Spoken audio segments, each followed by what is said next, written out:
Welcome back. The former FBI informant charged with lying about the Bidens has been rearrested. Alexander Smirnov was arrested last week in Nevada on charges of lying to the FBI, but he was released despite objections from the Justice Department. Well, he was taken back into custody yesterday on the same charges, according to his lawyers. Prosecutors claim that Smirnov made the false allegation that both Joe Biden and his son Hunter accepted $5 million bribes from the owner of Ukrainian energy company Burisma. That false accusation forms the basis of the House Republicans' ongoing efforts to impeach the president. For more, let's bring in our senior legal analyst, Elie Honig. Elie, good morning to you. This is rare.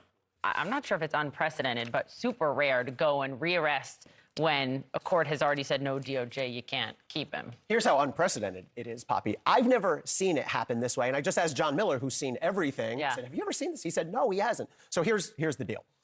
Ordinarily, when you get arrested on a case like this, you have to bring the defendant to the closest judge, or in this case, magistrate, which is a sort of lower level federal judge. That's what they did. They brought this judge, this defendant to a magistrate in Nevada. Prosecutor said you have to lock him up pending trial. He's too much of a flight risk. And the magistrate disagreed. He said, I'm going to release him with conditions, but I'm okay releasing him, take his passports, put him on electronic monitoring. Ordinarily, the next step then, as a prosecutor, is you wait for the person to arrive at their assigned district judge, in this case in California. That usually takes a week or so. Prosecutors were not willing to wait that long. Instead, they went to the judge. They said, we need a new warrant. They rearrested him on the same charge, and now he's in custody. This tells me that prosecutors are absolutely terrified that this guy may take off. This is a very extreme measure designed to try to get him in custody. Can I ask, there's been so much talk about, and rightfully so, the politics and impeachment and what this all means. What kind of legal liability does he have, right? What's he facing? So technically, the max sentence he's facing adds up to 25 years based on a series of false statements and creation of false documents.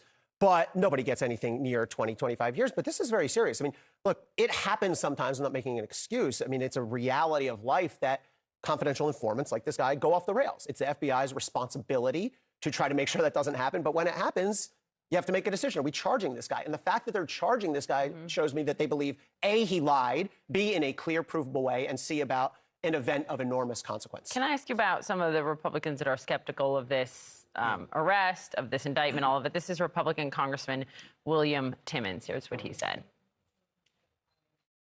You know, I think it's interesting that the FBI didn't investigate the allegations made years ago, and now they've indicted the confidential source that they trusted for years and paid him hundreds of thousands of dollars. So, you know, there's a lot of questions I have regarding that. Are those questions worth asking?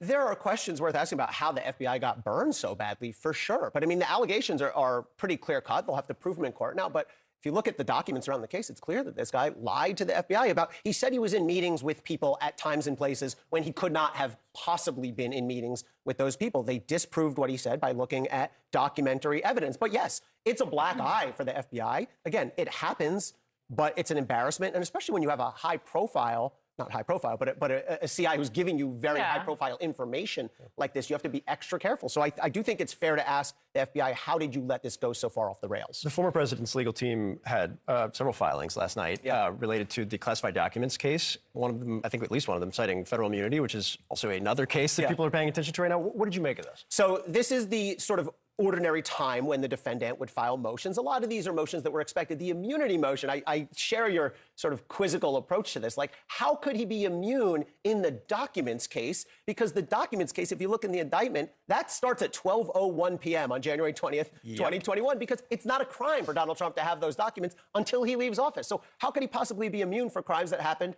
after he left office? Now, Trump's team tries to thread a needle here. They get a little creative. They say, well, the whole decision-making process about whether to take documents, that happened while he was there. That is, I mean, look, I think the immunity argument on the January 6th case is already a stretch and likely doomed. We may learn today if the Supreme Court's taking that or not, but at least there's a colorable argument there. This one is a stretch beyond stretches and has no chance of success.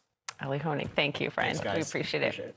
The former FBI informant indicted for lying about President Biden's family is in jail. On Tuesday, Alexander Smirnov was released by a magistrate judge in Nevada under several conditions. Those included GPS monitoring and the surrender of his passports. But yesterday, his lawyer said he was rearrested, quote, on the same charges and based on the same indictments. CNN chief law enforcement and intelligence analyst John Miller joins us now. I'm sorry, what? Why? So picture the scene, right? I'm Alexander Smirnov, international man of mystery at the center of the alleged $5 million bribe scandal to Joe Biden. I'm sitting in my lawyer's office, and there's a knock at the door, and it's the FBI. and here's Smirnov, his lawyer, David Chesnoff. They're like, Alexander Smirnov, you're under arrest. You have an arrest warrant. We are commanded to arrest you. And they're like, yeah, we know that, okay? He's already been arrested. Like, we're arresting him again. On new charges? No, on the same charges. Guys, I know this is fun, but you just can't keep arresting somebody over and again. And they're like, we have a different warrant from a different judge on the same charges. So what the FBI did was the magistrate set bail, saying, look, he's not a danger to the community. He's not a mob hitman. He's not a gang leader. Yes, he's a political lightning rod, but that's a political problem, not a public safety one. So I'm going to give him an ankle bracelet. We're going to, secure some bond and let him out. They went to the trial judge in California and said, we want to bring him right to you and have a new bail hearing because you're the trial judge. You're the one he's going to have to show up for. So they got this arrest warrant. His attorney has filed papers to hear all that out, but I can't remember quite seeing anything like this. And, the government is very serious about it.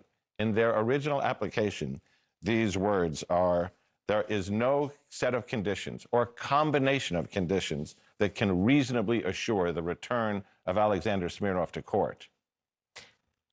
What does this indicate to you about how dead set the FBI is on keeping this guy behind bars right now? So this isn't just the FBI.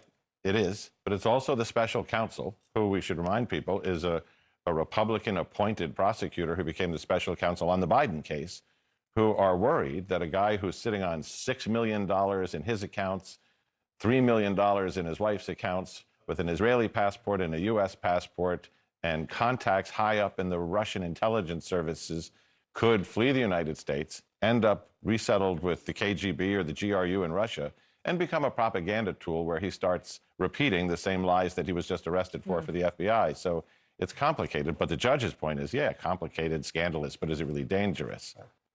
That's fascinating. Yeah. What do you think is going to... Do you think it's going to stay behind bars? It's trying to read the next judge. They're gonna argue. David Chesnoff will probably make an argument similar to the one I just made, which is he's not a danger to the public, and we need him to prepare for his defense. We'll see how that goes with Judge Otis. John Miller, thanks.